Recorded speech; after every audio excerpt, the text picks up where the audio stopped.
Hello મિત્રો, જય માતાજી, જય શ્રી કૃષ્ણ. તમારું નવા બ્લોગમાં સ્વાગત છે. તો આજે આપણે બપોરથી બ્લોગ ચાલુ કરીએ છીએ અને જમવાનો ટાઈમ થઈ ગયો છે અને મમ્મી ને પપ્પા જમે છે. બંને જમે છે. શું જમવાનું છે માવડી? રીંગણા બટેકાનું ભરેલું શાક, હા રવાનો શીરો આજ મંગળવાર છે એટલે પ્રસાદીનો, બરાબર. ડુંગળી ટમેટાની કચુંબર અને રોટલી. અને મમ્મીની થાળી અલગ છે અને પપ્પાની થાળી અલગ છે. પપ્પાની થાળીમાં ગાંઠિયા હોય છે, નહીં પપ્પા? એમાં રીંગણા ન હોય પાછા. હા, રીંગણા ન મને હોય ભાવે. અને રીંગણા ઓછા ભાવે એટલે રીંગણા ન હોય. મમ્મીને અને મારા શાકમાં બંનેમાં રીંગણા હોય.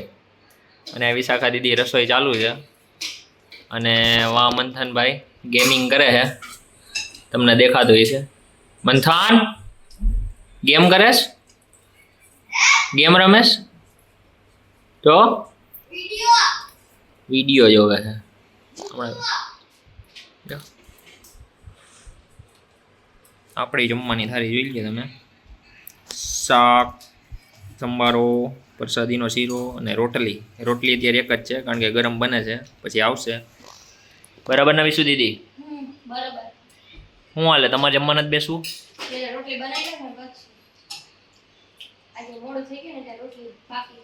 મિત્રો હું તમને દેખાડું મંથન કેવી રીતના હુતા હુતા મોબાઈલ જોવે છે. જોયું મિત્રો, જોયું? ઓઢીને મોબાઈલ જોવે છે. કેમ મંથન? શું કરતો હોય? તું ગાંડા કાઢતો હોય, ઘડીક આમ ઊંધો હોતો હોય ને ઘડીક આમ મોબાઈલ જોતો હોય ને ઘડીક શેટી નીચે ને ખાટલા નીચે કરી ગયો હોય ને. હે મંથન? હે કેમ આજે લો સાઉન્ડ આવે છે તારું? ઓ બેટરી લો. હાલો જમવા હાલો. એટલે તારે પપ્પાને વાર લાગશે આજે. આખા રૂમમાં કપડા દેખાય છે. પંખો ચાલુ કારણ કે બારે વરસાદ ચાલુ છે એટલે હુકાય નહીં. તો મિત્રો અત્યારે બહુ જ મસ્ત વ્યૂ છે. બધા એ પહાડ કેવા મસ્ત દેખાય છે, વાદળોથી ઢકાયેલા. પવનો ફૂલ છે. તમે જોઈ શકો છો કેટલી સ્પીડે હિંચકા ખાય છે. મમ્મીને ઉઠવા દે તું. હજી ધીરે ખા, ધીરે ખા. ગયો આજે તું જો. મંથન ધીરે ખા ને, ધીરે ખા. કોઈનું માનતો જ નથી આ છોકરો. આ જો આ રેકોર્ડિંગ મેં એટલે જ કર્યું છે કે આજે જો તને બા કે મમ્મી ચા પી લીધો? આ જો ચા પી લીધો. અત્યારે મોતીનું કામ ચાલુ છે. પાછા અમારા બિઝનેસ ઉપર અમે બેસી ગયા છીએ. હા, તમારા બિઝનેસ ઉપર તમે બેસી ગયા છો. મંથન તો એટલો બધો ખુશ કેમ છો? નાના ગલુડી આવ્યો.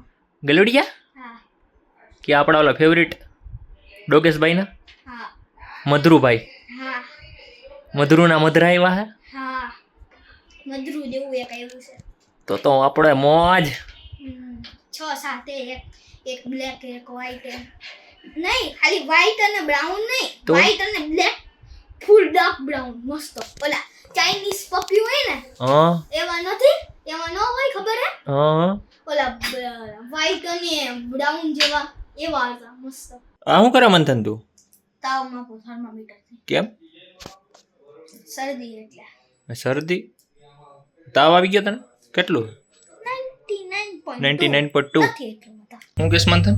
પપ્પી જોન પપીસ. અત્યારે અંધારું થઈ ગયું, અત્યારે એને હેરાન ન કરાય બટા. ખાલી જોવાના છે. ના અત્યારે ન જવાય.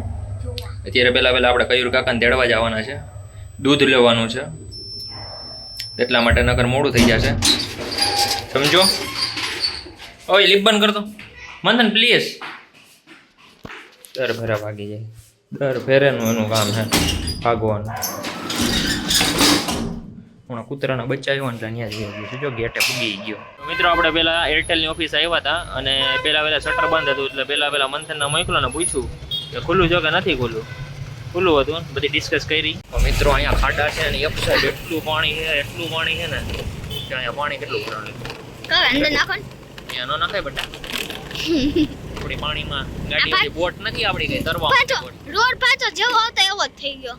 પકડી ગયો. ઓહો, આટલા બધા ધુવાડા વિશાખા દીદી? હા મુઠિયા ઢોકળા બનાવ્યા ને. ઢોકરા. તો મિત્રો આજે સવારથી માંડીને સાંજ લગી વરસાદ વરસાદ ને વરસાદ ચાલુ જ હતો. સાંજે વરસાદ નહોતો આવતો અને બપોરે ચાલુ જ હતો આઈ થિંક. અને પછી એરટેલની ઓફિસે ગયા હતા. વાઈફાઈની વાતો કરે છે, હવે ડિસ્કસ કરે છે. તમે તો વિડીયોમાં જોઈ જ લેશો કે નાખીએ છે કે નથી નાખીએ. અને જો તમને આજનો વિડીયો પસંદ આવ્યો હોય તો લાઇક શેર સબસ્ક્રાઈબ અને કોમેન્ટ કરજો. Thank you so much watching. By.